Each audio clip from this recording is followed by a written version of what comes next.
Saudara-saudara kekasih di dalam Tuhan Yesus, kita bersyukur kepada Tuhan.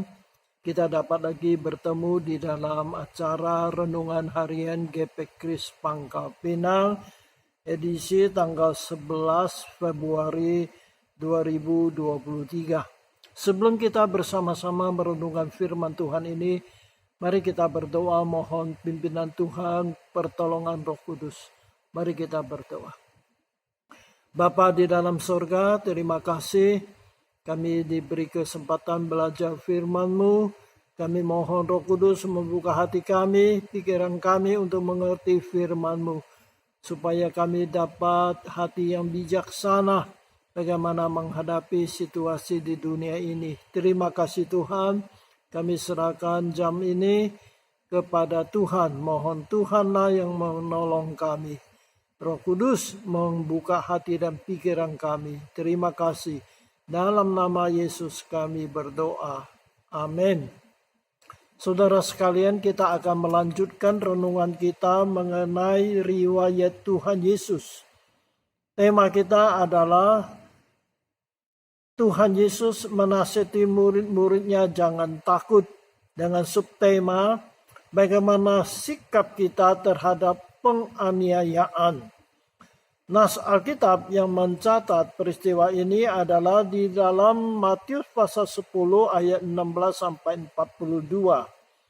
Saudara sekalian, Tuhan Yesus mengingatkan murid-muridnya bahwa jika mereka mengalami penganiayaan adalah hal yang wajar karena mereka mempertahankan iman mereka kepada Tuhan Yesus. Mereka akan mengalami penganiayaan daripada pemimpin-pemimpin agama mereka.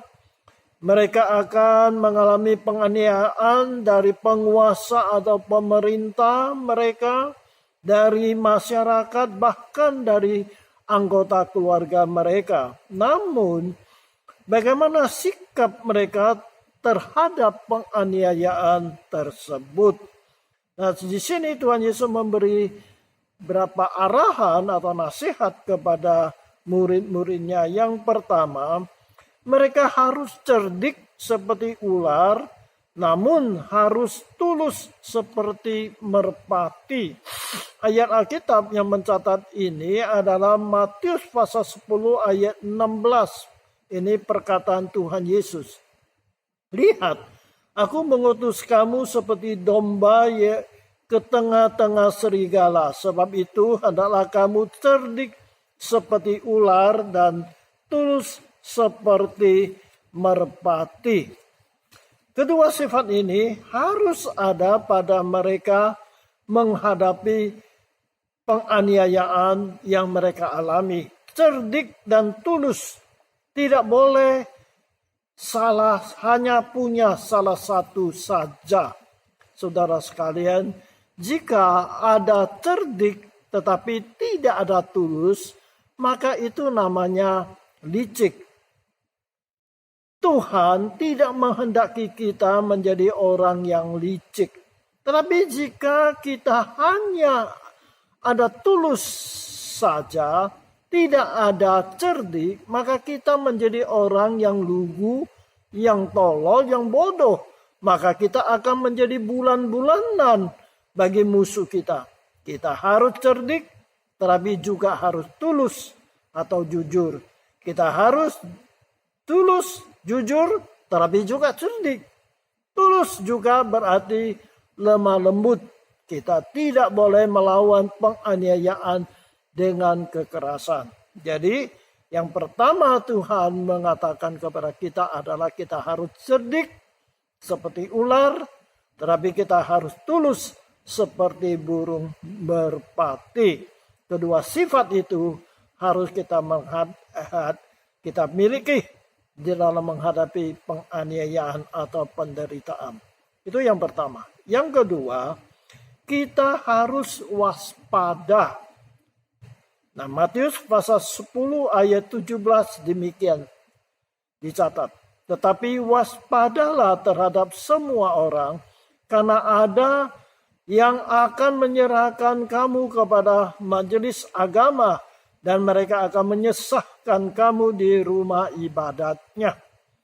Jadi saudara sekalian, di sini Tuhan Yesus mengatakan kita harus berjaga-jaga, harus waspada, harus tahu membaca situasi. Kita harus melek mata kita terhadap situasi dan kondisi yang kita hadapi. Kita perlu mengikuti berita-berita yang sedang terjadi di sekitar kita, di kota kita, di negeri kita, situasi politik dalam negeri kita, situasi politik dan ekonomi dunia ini, supaya kita dapat bersikap hati-hati.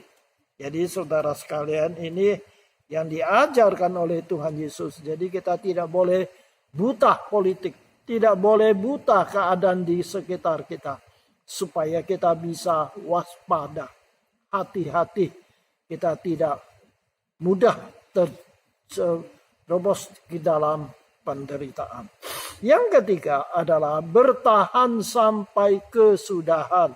Jadi kita harus sabar, bertahan sampai kesudahan.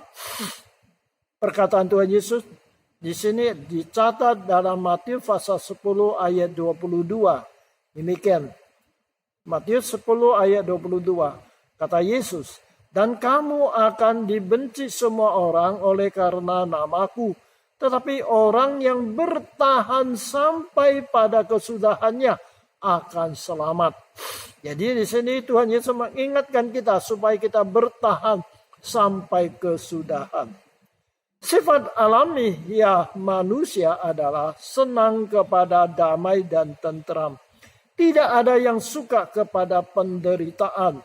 Oleh sebab itu, ketika penganiayaan datang, banyak orang berusaha menghindarinya.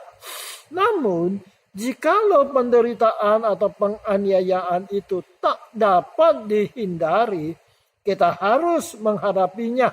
Dan daya tahan tubuh seseorang tentu sangat terbatas.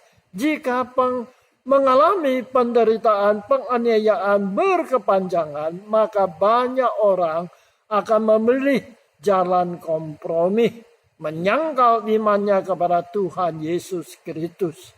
Dalam kondisi demikian, kompromi dan menyerah adalah godaan yang besar. Menyadari hal demikian, Tuhan Yesus mengingatkan kita supaya bertahan sampai kesudahan. Dalam keadaan penderitaan, penganiayaan yang berkepanjangan dan berat, suatu pengharapan yang mulia, tinggi dan kekal dengan pertolongan dari Roh Kudus, barulah kita sanggup menghadapi penderitaan itu sampai kesudahan. Jika tidak, kita mudah menyangkal iman kita kepada Tuhan Yesus. Contoh yang paling gamblang adalah Petrus, ya. Dia 3 kali menyangkal Tuhan Yesus. Padahal sebelumnya ia mempunyai tekad mau mati untuk Tuhan, mau menderita untuk Tuhan. Tetapi ketika ujian itu benar-benar menimpa kepada dia, dia menyerah. Akhirnya menyangkal Tuhan Yesus 3 kali. Saudara sekalian, oleh sebab itu Tuhan Yesus mengingatkan kita. Di dalam penderitaan, penganiayaan, kita harus bertahan sampai kesudahan. Itu sikap yang ketiga. Sikap yang keempat adalah kita harus menghindari dari penganiayaan. Perkataan Tuhan Yesus tercatat di dalam Matius pasal 10 ayat 23. Apabila mereka menganiaya kamu dalam kota yang satu, larilah ke kota yang lain. Karena aku berkata kepadamu, sesungguhnya sebelum kamu selesai mengunjungi kota-kota Israel, Anak Manusia sudah datang. Saudara, menderita penganiayaan untuk Tuhan adalah suatu hal yang mulia, yang bernilai kekal di mata Tuhan. Namun, tidak berarti Tuhan suka kita menderita untuk Dia. Tuhan tidak suka kita menderita. Ya, jadi Tuhan itu maka itu Tuhan Yesus mengajar kita harus seperti ular, cerdik seperti ular. Kita juga dinasihati supaya kita waspada. Jika bisa, kita boleh menghindari penganiayaan itu. Jika dalam satu kota kita mengalami penganiayaan, kita boleh menghindarinya dengan pindah atau lari ke kota yang lain. Ya, kita tidak perlu untuk membuktikan iman kita menantang penderitaan, menghadapi ke penderitaan itu. Seperti yang dialami oleh murid-murid Tuhan Yesus. Ketika mereka mengalami penganiayaan di gereja yang pertama di Yerusalem, Alkitab mencatat mereka meninggalkan Yerusalem. Karena mereka di Yerusalem mengalami penganiayaan oleh orang-orang Yahudi. Lalu mereka tersebar ke tempat lain. Jadi mereka tidak bertahan saja di Yerusalem. Kalau bisa mereka menghindar. Maka itu dapat kita baca di dalam Kisah Rasul pasal 8 ayat 1 dan 4. Saya bacakan untuk kita. Pada waktu itu mulailah penganiayaan yang hebat terhadap jemaat di Yerusalem. Lalu mereka semuanya kecuali rasul-rasul tersebar ke seluruh daerah Yudea dan Samaria. Kemudian ayat 4. Mereka yang tersebar itu menjelajah seluruh negeri itu sambil memberitakan Injil. Jadi di sini beritahukan kepada kita, ketika Yerusalem, murid-murid Tuhan Yesus di Yerusalem mengalami penganiayaan, mereka terpencar, pindah ke kota-kota yang lain. Namun dimanapun mereka berada, mereka tetap memberitakan Injil. Jadi mereka tidak bertahan terus di Yerusalem. Jadi mereka menghindar dari penganiayaan itu. Jadi jika ada kesempatan, kita boleh pindah ke tempat lain atau kota lain untuk menghindari penganiayaan.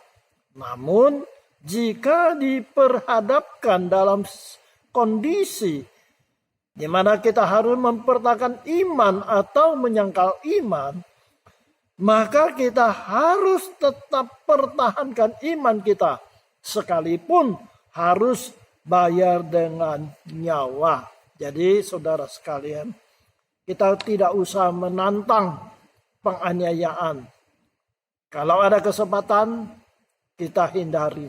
Tetapi apabila kita dihadapkan harus mempertahankan iman kita, maka kita harus mempertahankan iman kita. Jadi inilah nasihat Tuhan Yesus kepada kita, pada murid-murid Yesus pada waktu itu. Bagaimana kita harus bersikap menghadapi penganiayaan dan penderitaan. Yang pertama adalah kita harus cerdik seperti ular, tetapi kita harus tulus seperti merpati. Jangan hanya cerdik tetapi tidak tulus. Juga jangan tulus tetapi tidak cerdik. Itu yang pertama. Yang kedua, kita harus waspada. Pandai membaca situasi dan kondisi yang sedang kita hadapi. Mempunyai pengetahuan tentang kondisi di sekitar kita. Kondisi politik, keamanan, dan sebagainya. Yang ketiga, bertahan sampai kesudahan. Walaupun keadaan kita sulit, kita harus sabar menghadapi penderitaan atau penganiayaan.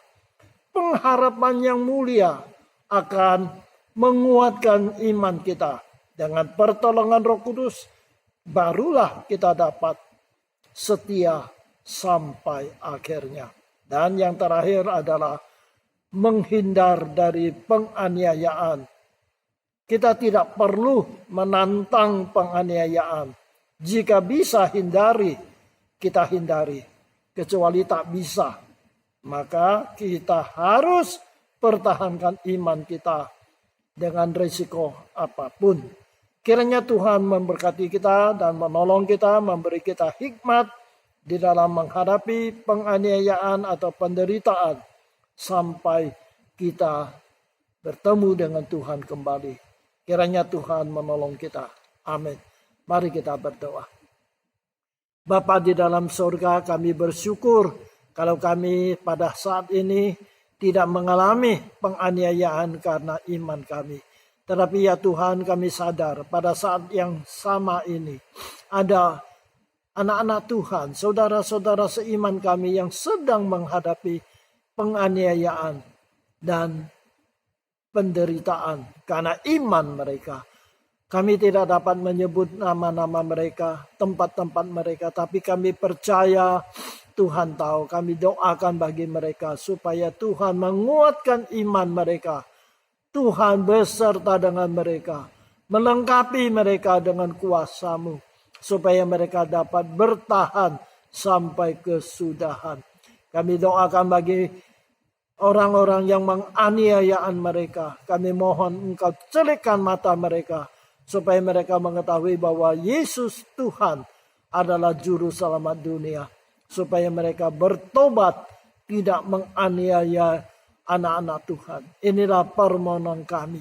Terima kasih Tuhan. Kami berdoa dalam nama Tuhan Yesus, juru selamat kami yang hidup. Amin.